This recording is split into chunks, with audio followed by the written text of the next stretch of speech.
Nowadays, propellers are taken for granted. But how do they work? It's important to know, because they produce effects that influence aircraft behavior and the way we fly them.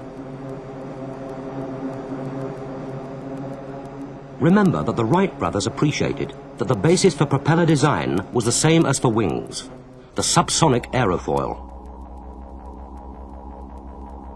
When moving through the air, it generates a total reaction, which enables an aircraft to fly. This is best explained by looking at it in terms of the lift produced by the aerofoil and the drag created by its resistance to the air. If the angle of attack is increased, more lift is generated, but at the expense of increased drag. Maximum lift being produced at the point of stall. A wing is usually at its most efficient at a relatively small angle of attack. In very simple terms, a propeller or air screw is really two or more rotating aerofoils set to pull the propeller through the air, in the same way as the thread of a screw pulls it into wood.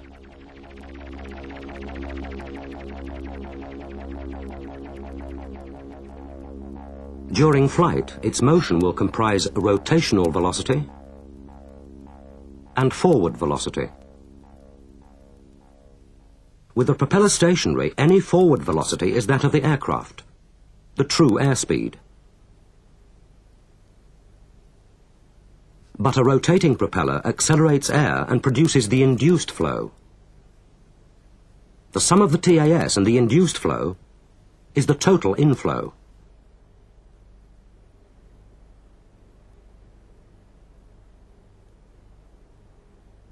Now the direction of the relative airflow can be plotted. But we know that to work effectively, aerofoils have to be set at a small angle of attack. The angle between the chord line and the plane of rotation is known as the blade angle or pitch of the propeller. The rotational velocity at the blade tip is faster than near the hub.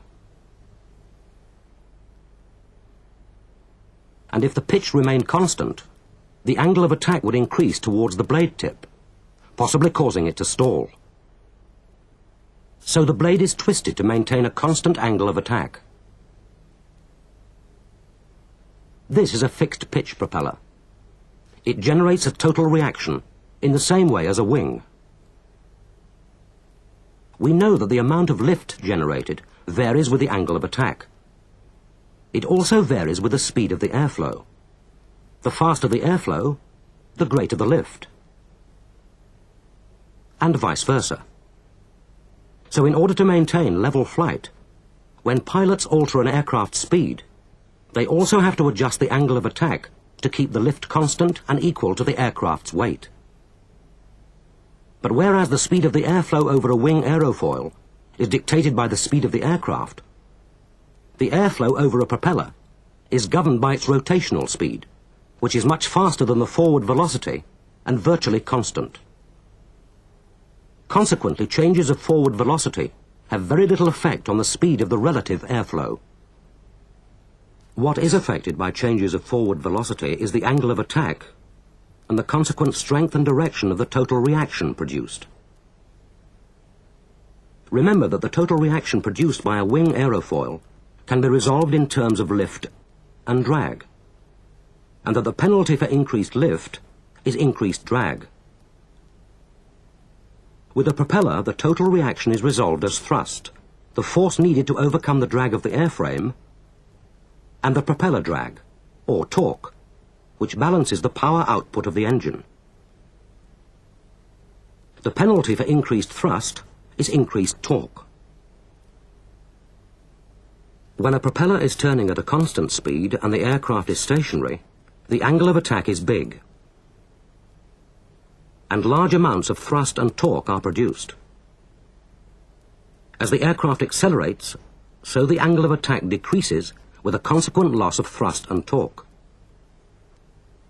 This continues until the reducing thrust equals the increasing airframe drag, when the aircraft has reached its maximum speed. The principal limitation of fixed-pitch propellers is that there is only one speed at which they work at peak efficiency. This propeller is a fine pitch propeller, giving good performance for takeoff and climbing, but a relatively low maximum speed.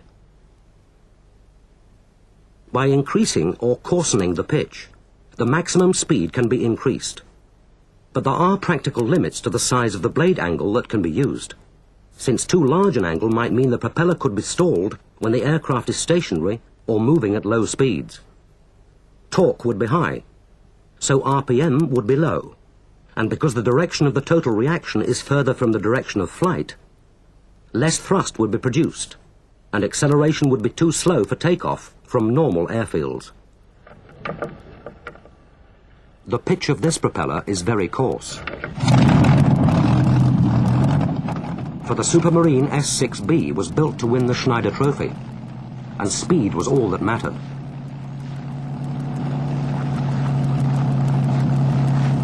But takeoff acceleration was very sluggish. So, like a duck, it took to the water for a runway of unlimited length.